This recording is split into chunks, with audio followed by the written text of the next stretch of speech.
Hi, everybody, and welcome to another podcast on the blog on alanarnett.com. It is Thursday, October 9th, 2025, and I am absolutely honored beyond words to have Peter Hillary as my special guest on this podcast.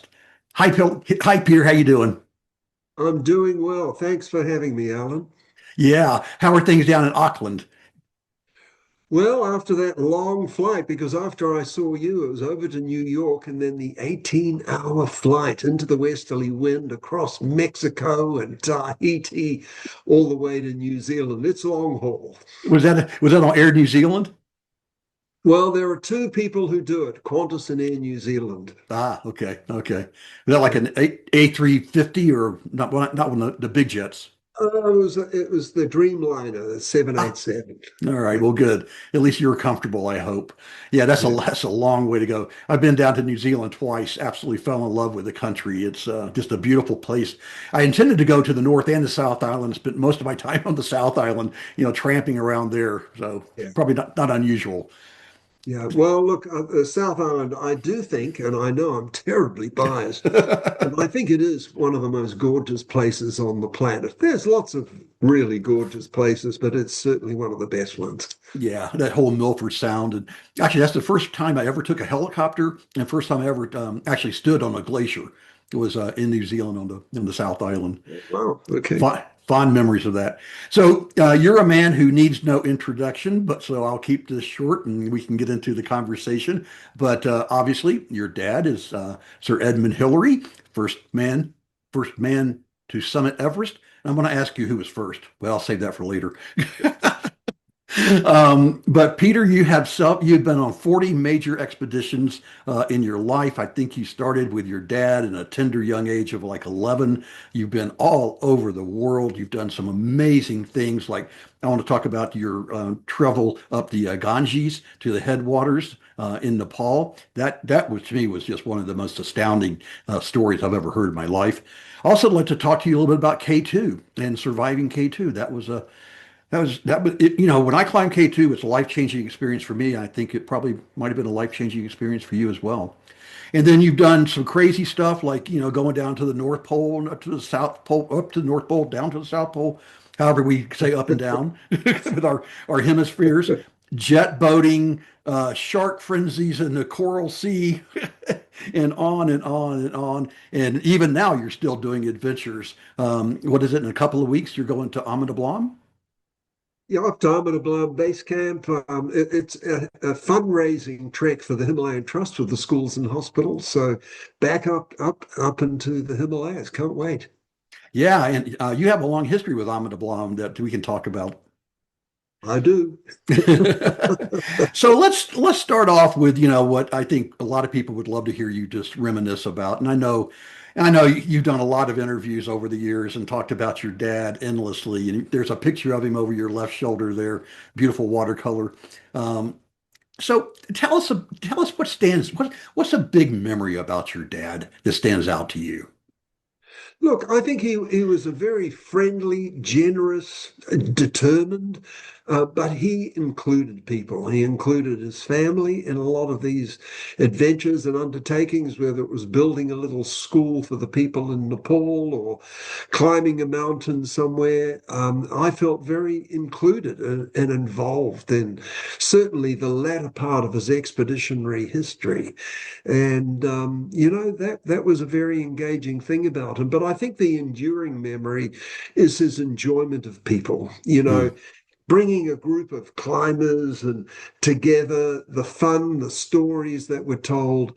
And I grew up in that atmosphere, and I just knew that that's what I wanted to do because great people, inspiring adventures, and you're all in it together, yeah, sharing the experience. And I think that was his hallmark. yeah. I've heard you say that your mother was the glue that held the family together.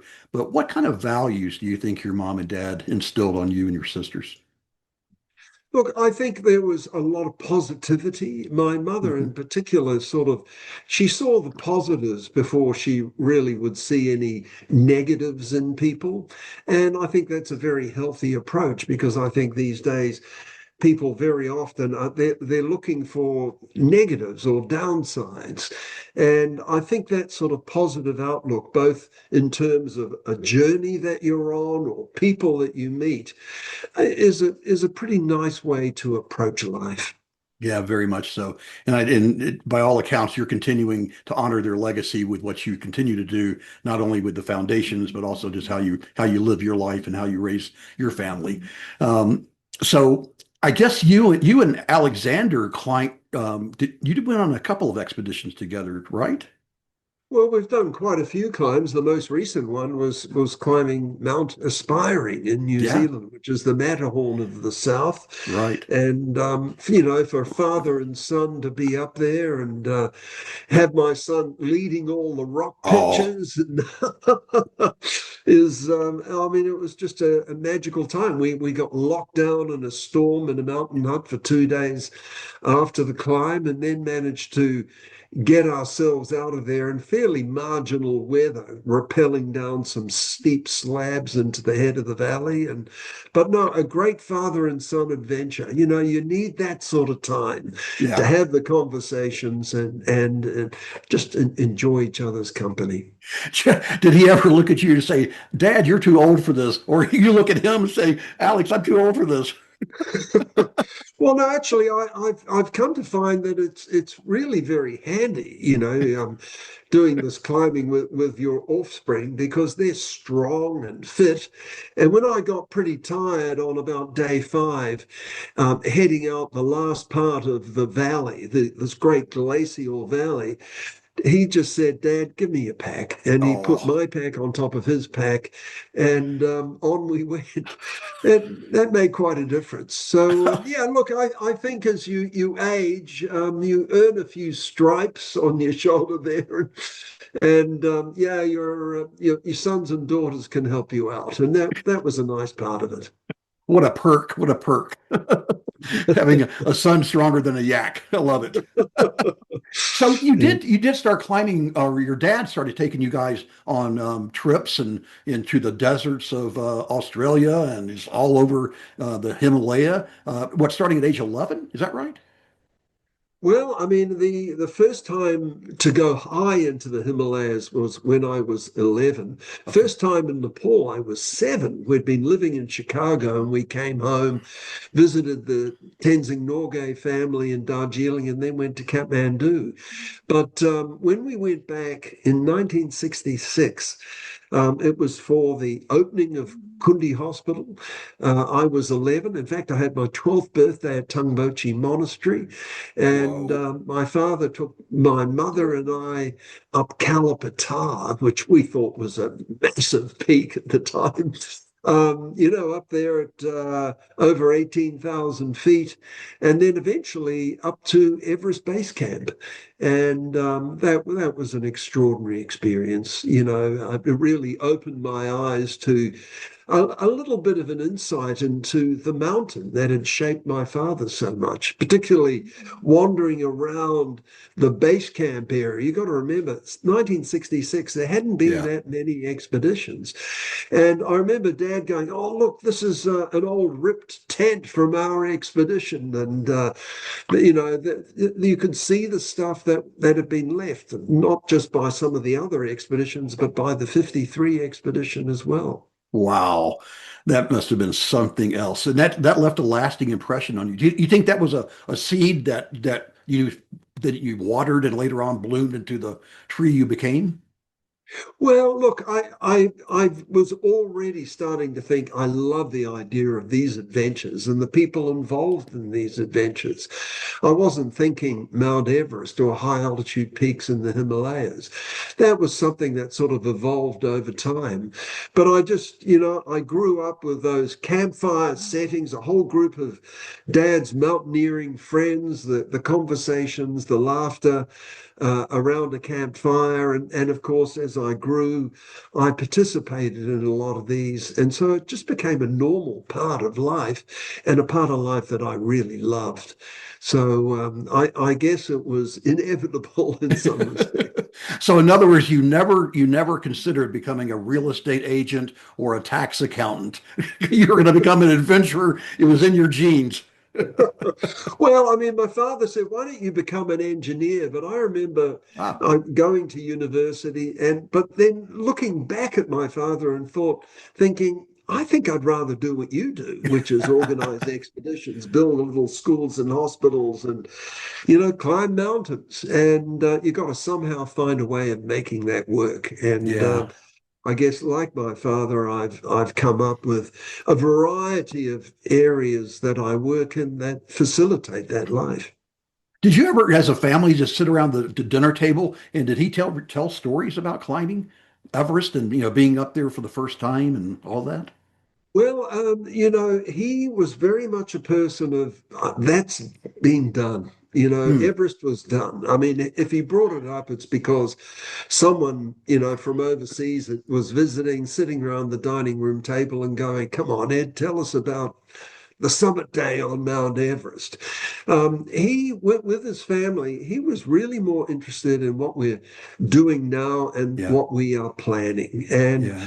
I really enjoyed that because I think that is what life is about. So, I mean, sometimes I get asked, what was your best climb? Well, in some ways, the best climb is the one that you've just done and the one that you're planning to do.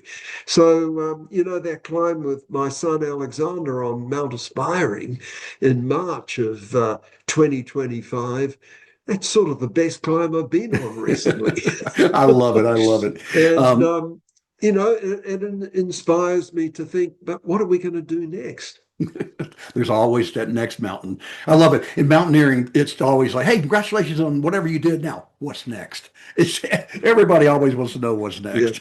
So I no, that's remember right. going to a event where a very intimate event where Tom Hornbeam spoke, and everybody wanted to hear him talk about the West Ridge, and but it was interesting. He deflected every question back to talking about his relationship with Unsold and with the rest of the Whitakers and all the relationships that he had, and Yeah. he very definitely just switched it from talking about mountaineering into life lessons. And it sounds like that your dad was similar in that respect. Look, I think there probably was a lot of similarities, and I know he felt very highly about Tom Hornbein, and I have to say, Tom was really one of the world's great gentlemen, an amazing specialist in his field, a Mm, great climber, bold, but just a really good human. yeah. And I think anyone who met Tom felt very moved by his approach to life and what we learned from it. And I love the fact that he was still rock climbing in Estes Park, right behind his house, I guess he was in his 80s and still going out there and, just doing a couple here and there. Yeah. Um, so your dad and Everest, that's obviously it's a milestone in human history. Um, and he and Tenzing Norgay, they did it together. What was the relationship like between your dad and Tenzing? And then you said that you went and visited his family in Darjeeling. So what was that relationship like? Oh, look, I've known the Tenzings all of my life, really. I mean, I first met Tenzing when I was 7 years old. And, met his young children as they were at the time.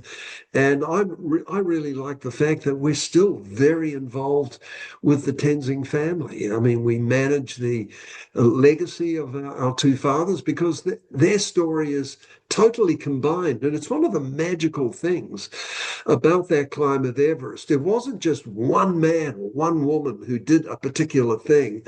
It was Hillary and Tenzing, two guys.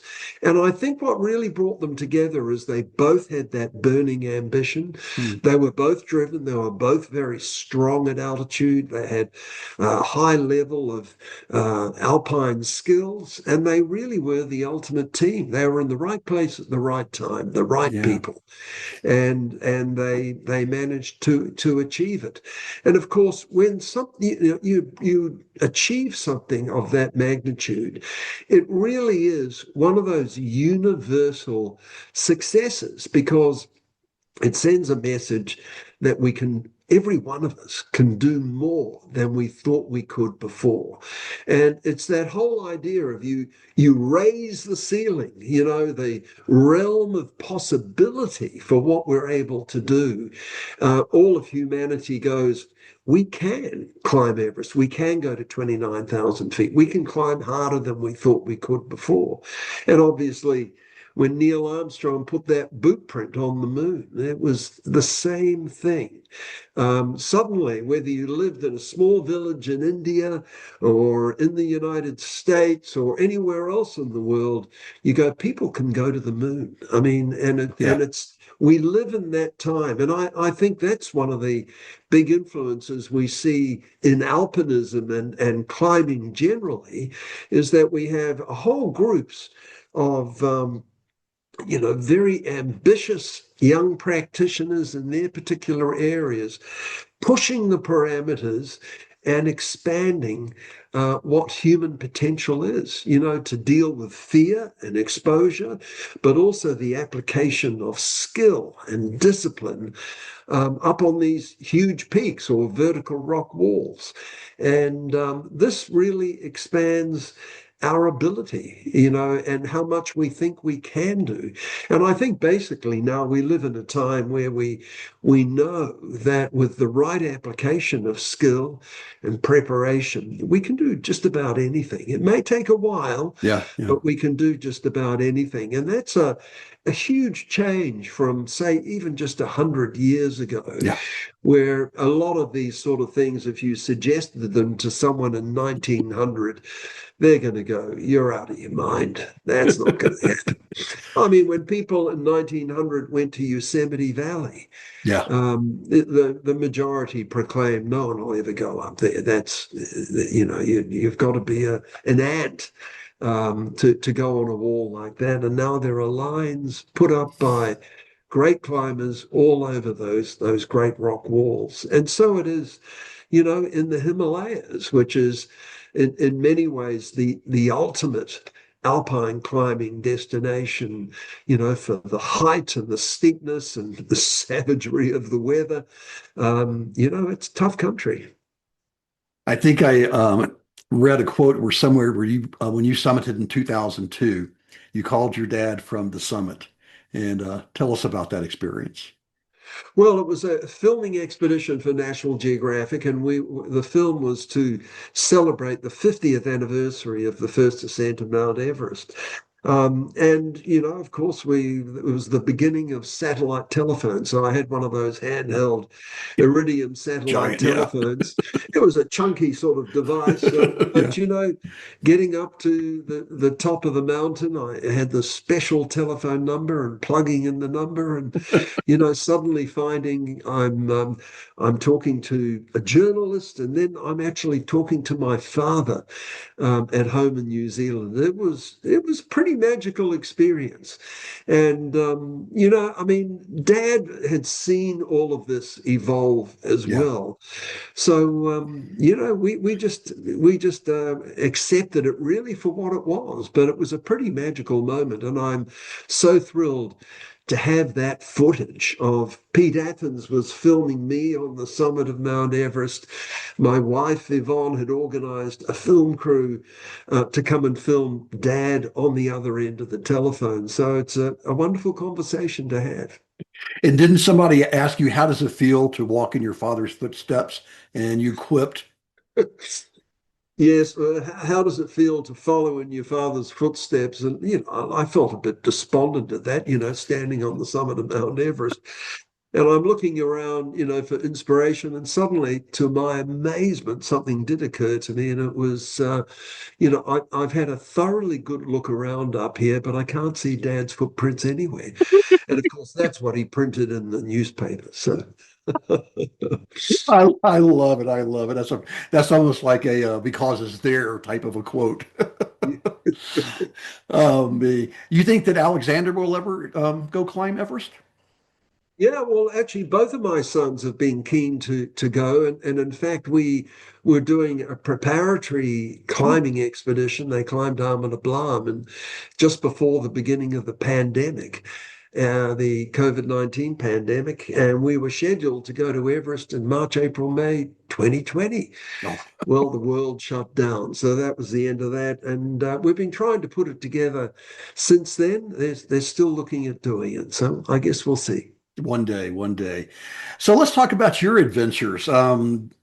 Let's start off with this Ganges one. What that was, you went to India, you went to the where the Ganges flows into the Bay of Bengal, and then you did a jet boat all the way up.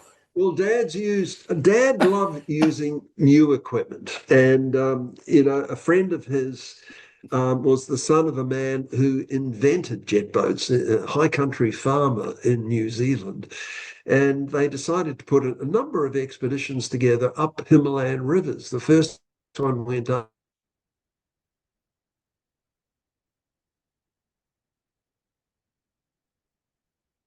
And this last one was up the Ganges River. So the Bay of Bengal, up past Calcutta, across the Gangetic Plains, and then eventually up to into the Indian Himalaya, up to a shrine called Badranath. And above there, we made the first ascent of a Himalayan peak.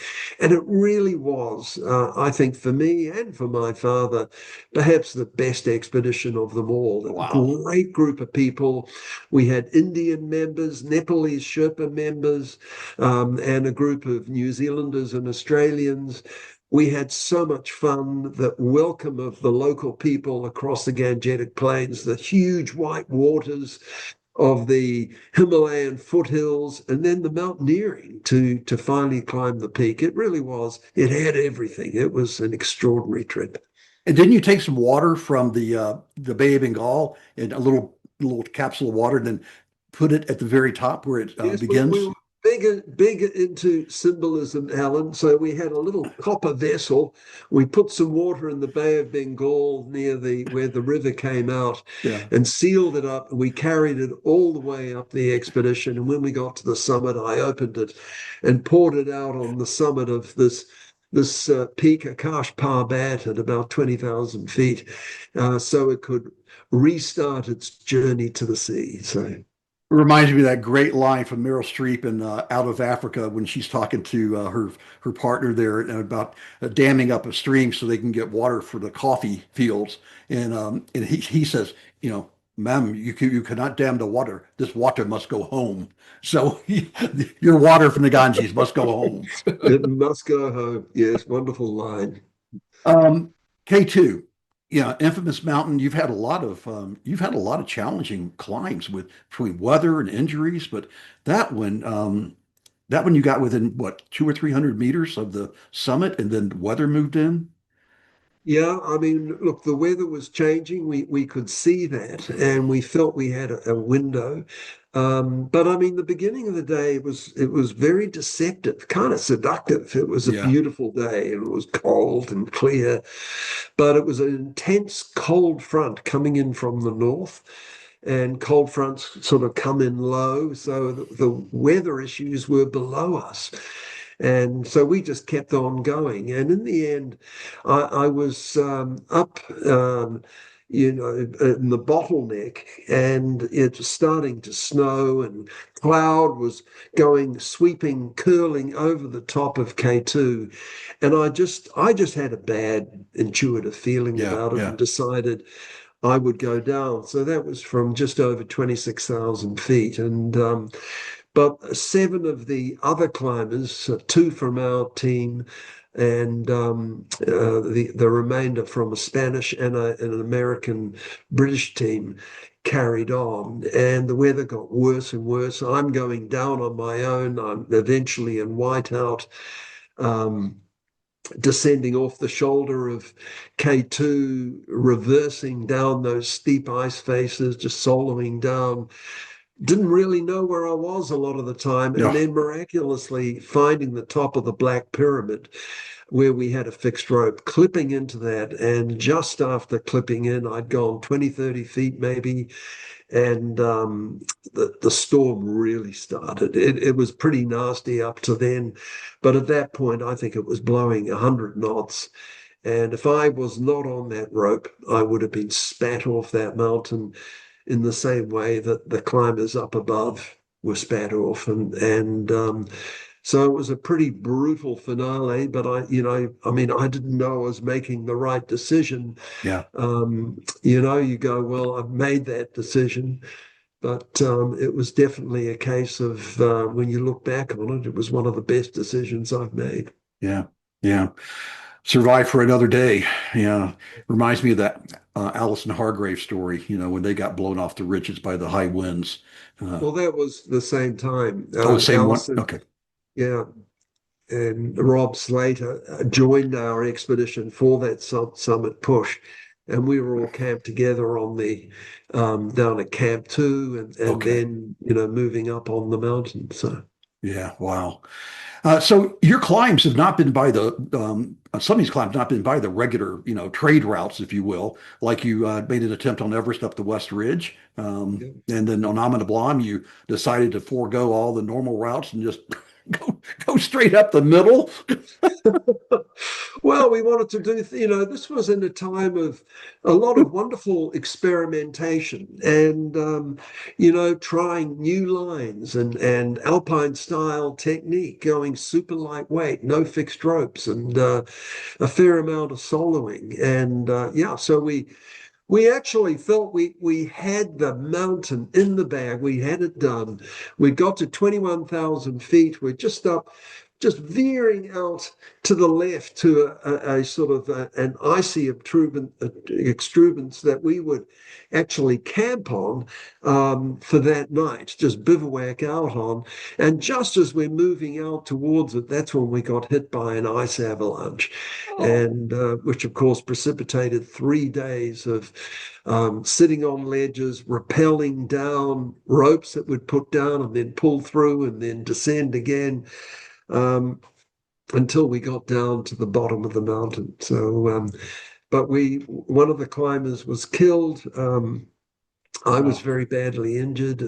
Jeff was quite injured. It was touch and go. It was a hard situation for sure. Yeah, there's something about, surviving these experiences that it's the old saying, what doesn't kill you almost kills you. So I think that's true. I think and it's much truer that there's this saying that seems so popular that what doesn't kill you makes you stronger. Well, I'm not right. so sure. I think it Yeah. might make you wiser, but it may also leave a lot of scars. And I think they do. But they do make you wiser. They don't necessarily turn you away, but you carry the wounds for sure. I've often said that you come back from a major expedition, a different version of yourself because of that suffering that you go through, and all the hardships, that it removes any pretense of who you are, who you think you are, and all of a sudden you're just exposed, and you realize you're either not as strong as you were, or perhaps you're stronger than you ever thought you were. And mountains have a way of just teasing, the best and sometimes the worst in us out. Yeah. So No, let's, I absolutely agree. And, I mean, people are sometimes a little derogatory about, guided expeditions on Mount Everest. And look, I understand that, but on the other hand, it changes people's lives. I mean, yeah. it's a huge experience. Any alpine foray into the high mountains, they're hard.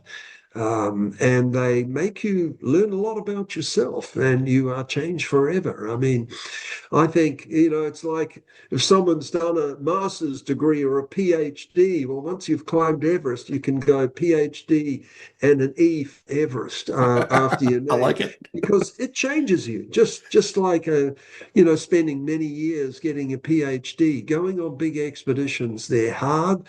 They require you to put everything out there, including a lot of your, and I'm talking somewhat metaphysically here, but your soul and your very inner being is out there in front of you and in front of the people you climb with. And there's not many situations in life that push us to that extent. And I think that's one of the great values of going to the outer doors, but going to the outer doors in the form of mountains, where you really are pushing yourself to quite extreme limits on many occasions. And there's a spirituality also about the mountains. I've never been across, the Sahara Desert or, done something like that, but I would think there would be a similar type of, or maybe end up going down to the South Pole. I mean, you had some amazing polar adventures as well. Do you feel like on the poles that it's the same type of spirituality that you feel in the mountains? Well, it's interesting you mentioned that.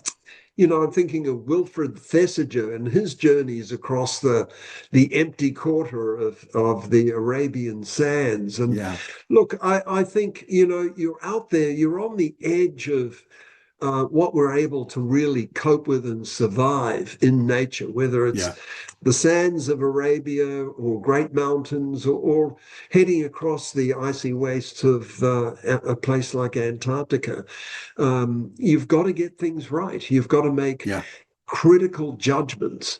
And one of those big challenges, I think, is actually controlling your psyche. I mean, I remember reading, I think it was Jean-Marc Boivin, a French alpinist in the Himalayas, and talking about how one of the greatest challenges is sort of mundane, simple things like homesickness. You're away on a long, hard Himalayan expedition, let's say, or down in Antarctica. You're away from your loved ones, from the familiar food. You're in these amazing places, but you also miss the places that make you who you are. And it's controlling that sort of psychological journey, I think, is one of the biggest parts of alpinism, of climbing, of sort of the expeditionary experience. yeah, absolutely, absolutely. So I was going to ask you, what do you think about the current state of mountaineering, as Reinhold Messer calls it, mountain tourism, and that people like me that go on commercial guided expeditions, I'm just a overrated, idiot who's a tourist. So maybe I am. That's fine. But but I love how you just framed it just a moment ago, where you talk about that. With all these guided commercial expeditions, it's opened up the market to virtually almost anybody who wants to go, as long as they've got the health, the time, and the money, which is often hard to get all three.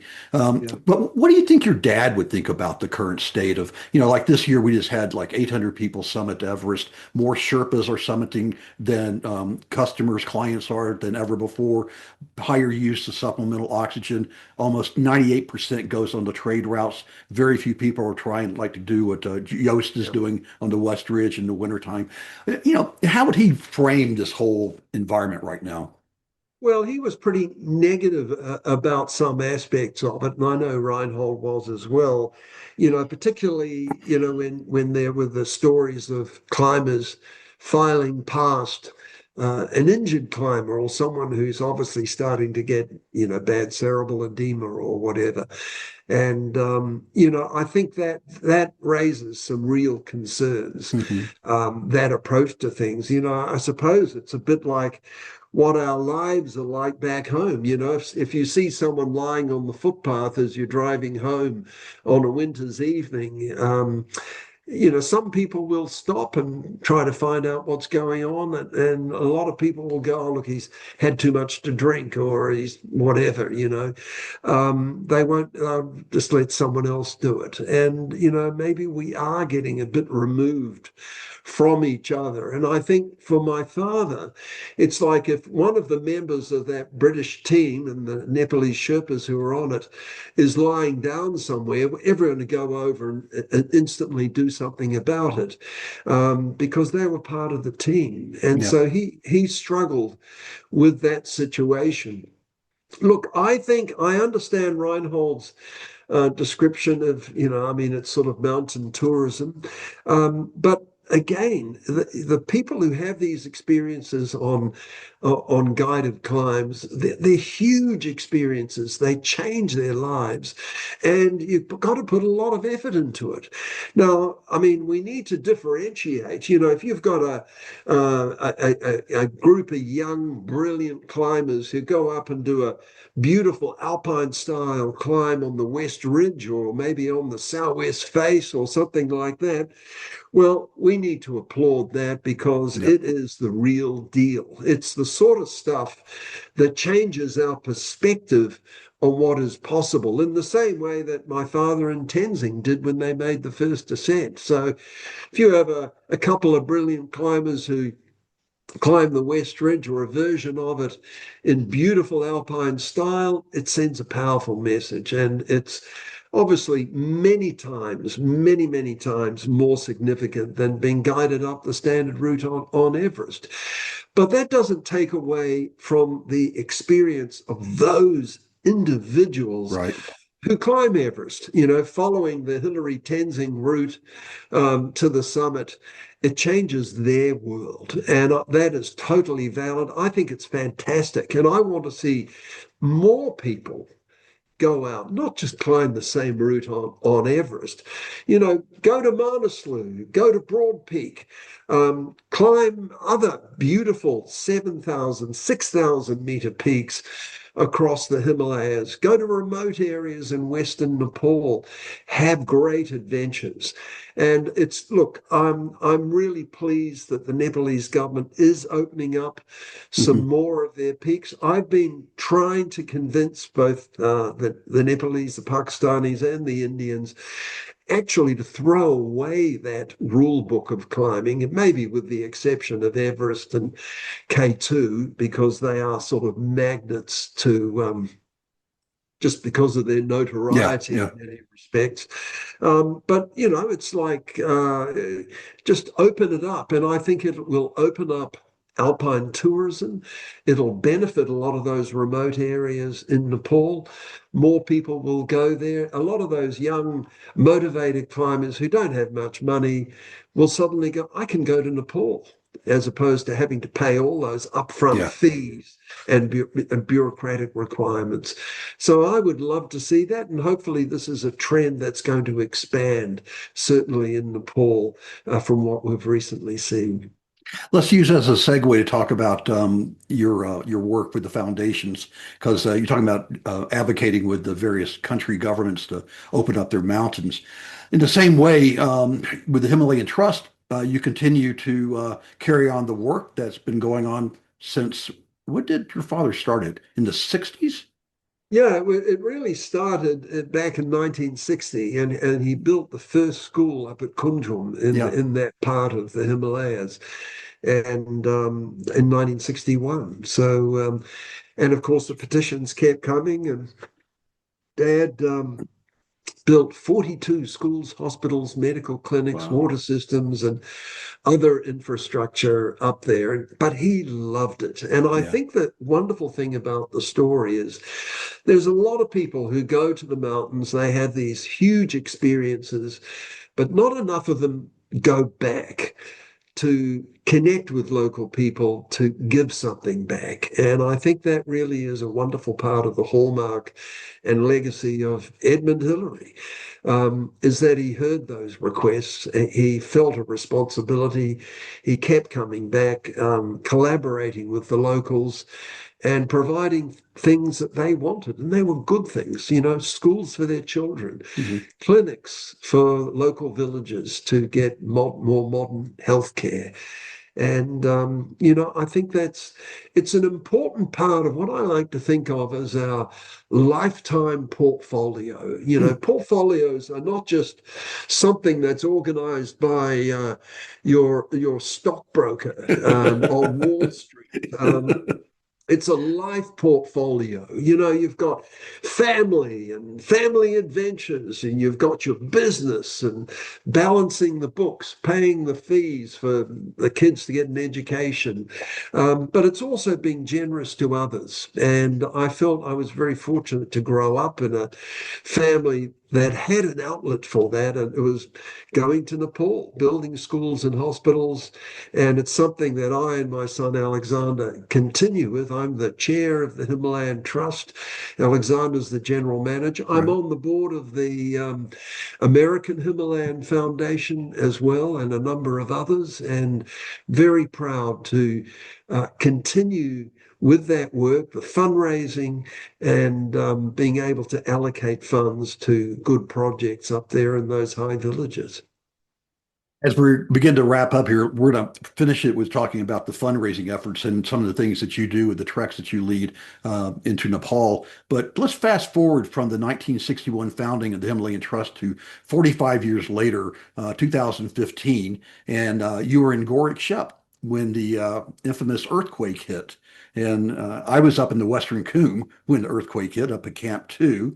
And, we both saw that devastation just up close and personal that took so many lives, over 20 at Everest Space Camp and thousands across Nepal. But what I want to hone in on is very tangibly, the Himalayan Trust really jumped into action and made a big difference. Share with us a little bit about what the Trust did after that earthquake. Well, look, I mean, like the American Himalayan Foundation, the Australians and the Canadians, we raised a lot of money very quickly. And being small, nimble organizations, we immediately started putting in place, efforts to look after people. I mean, initially it's healthcare, it's shelter, tarpaulins and tents, and then you start ramping it. So that's just stemming the need at that actual moment, and then you start working on earthquake strengthened designs for schools, so that these sorts of facilities won't get shaken to pieces in quite such a dangerous fashion on future earthquakes. Because look, it's like with the San Andreas in California, Yeah. it's not going to go away, this risk. This is just a fact. It's going to go on indefinitely. So we need to approach it differently. We need to build differently. We need to make sure we know what to do. And so we've been rebuilding all the facilities that are earthquake strengthened. So with the hope is that maybe some of the houses fall down in future events, but this will be a place that you could retreat to Oh, in time of need.